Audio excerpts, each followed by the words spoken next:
नमस्कार मित्रांनो, सगळ्यांचं स्वागत आहे आपल्या चॅनलच्या एका नवीन व्हिडिओमध्ये। आज मी चाललो आहे चौल अलिबागला। निमित्त आहे त्रिपुरारी पौर्णिमेचा उत्सव। चला तर मग आपल्या प्रवासाला सुरुवात करूया। 3 दिवसांचा आलेल्या वीकेंडमुळे प्रचंड गर्दी होती आणि तिकीट काढायला सुद्धा जवळपास मला अर्धा ते पाऊण तास रांगेत उभं राहायला लागले। तेव्हा सुद्धा म्हणतो ना आपण की जशी गर्दी वाढत जाते प्रवाशांचा जे टेम्पर असतो तो जात जातो, पण ऑप्शन नसतो आपल्याला उभं राहण्याशिवाय। सो वाट बघतोय कधी आपला नंबर येईल आणि तिकीट मिळेल।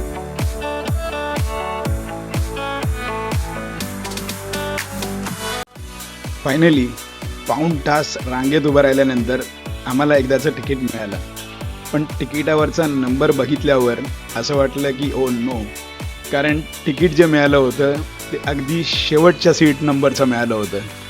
तर ठीक आहे, आता आम्ही आमच्या प्रवासाला सुरुवात करतोय।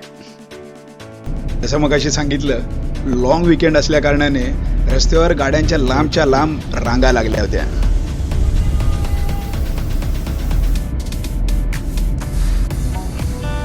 फायनली 2 तास बसमध्ये घालवल्यानंतर एकदाचं अलिबागला पोहोचलोय। आता टमटम पकडून चाललो आहोत आम्ही चौलला।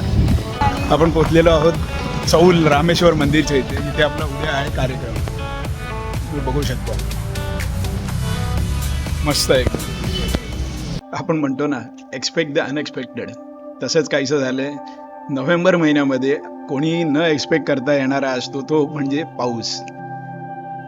एवढं सरप्रायझिंग होतं की जुलै महिन्यात जसा पाऊस पडतो त्याच प्रमाणात इथे पाऊस पडलाय। काही तयारी नाही, त्यामुळे इथे जी मंदिराची तयारीची असते ते पूर्णपणे त्यांचं डिले झालंय। तुम्ही बघू शकता, थोडीफार की तयारी झाली आहे, पण त्याच्यानंतर पूर्णपणे ते थांबवण्यात आलंय। आता थोड्या वेळाने ते परत चालू होईल।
महादेव शंकरांचं दर्शन, ते सुद्धा त्रिपुरारी पौर्णिमेला, आणि तेही एवढं मनसोक्त प्रमाणात। खरंच एक विलक्षण असा अनुभव। फायनली आता डेकोरेशनसाठी सुरुवात झालेली आहे आणि तुम्ही बघू शकता की पूर्ण जोरात त्यांची अशी डेकोरेशनची तयारी चालू आहे, जेणेकरून संध्याकाळच्या कार्यक्रमाला जरा पण डिले होणार नाही। तर नक्कीच आता मला पण एक्साइटमेंट खूप वाढत चालली की संध्याकाळी नक्की डेकोरेशन दिसणार कसं आहे।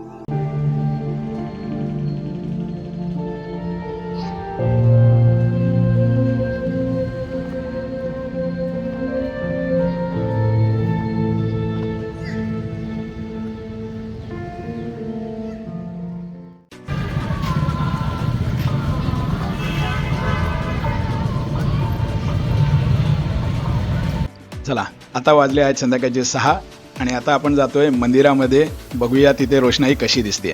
त्रिपुराच्या दीपोत्सव जो आपण म्हणतो त्याची सुरुवात होते ती मंदिराच्या बरोबर समोर। इथे तुम्हाला दिसतंय जो एक स्तंभ टाईप आहे, त्याच्यावर पहिला एक देवासाठी दिवा लावला जातो आणि तिथून त्या ॲक्च्युअल सोहळ्याला म्हणू शकतो आपण सुरुवात होते।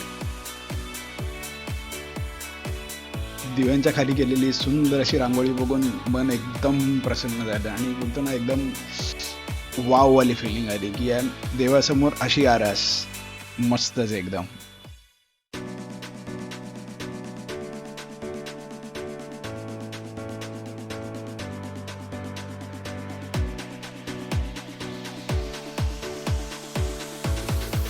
जसजसा अंधार पडत चाललाय तसतसा ह्या लाइटिंगचा इफेक्ट जो आहे तो असा एक वेगळाच असा जाणवायला लागतोय. बघूया आता पूर्ण अंधार झाल्यावर याचं एक वेगळं रूप आपल्याला कसं बघायला मिळतंय. I am so excited.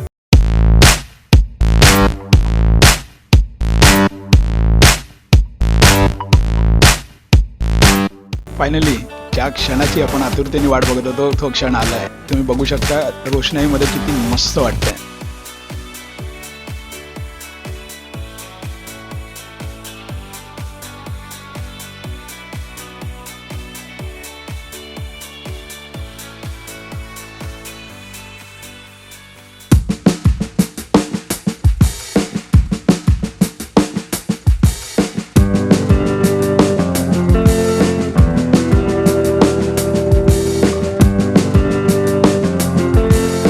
मंदिरातला सोहळा संपन्न झाल्यावर सुमारे 11:30 ते 11:45 दरम्यान महादेवांची पालखी विशेष म्हणजे ही वाडीमधल्या प्रत्येक घरासमोर थांबते आणि जेवढे पण घरातले मेंबर्स असतात त्यांना मनोभावे पूजा करायची संधी देते.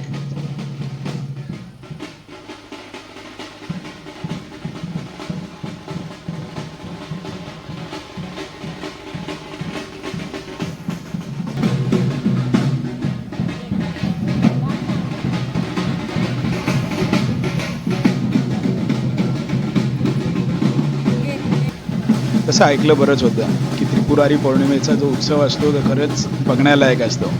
पण जेव्हा आपण प्रत्यक्षात तिकडे जातो आणि स्वतःच्या हाताने एवढी मनोभावे पूजा करतो तेव्हा बोलतो ना एक मनाला प्रसन्न वाटतं.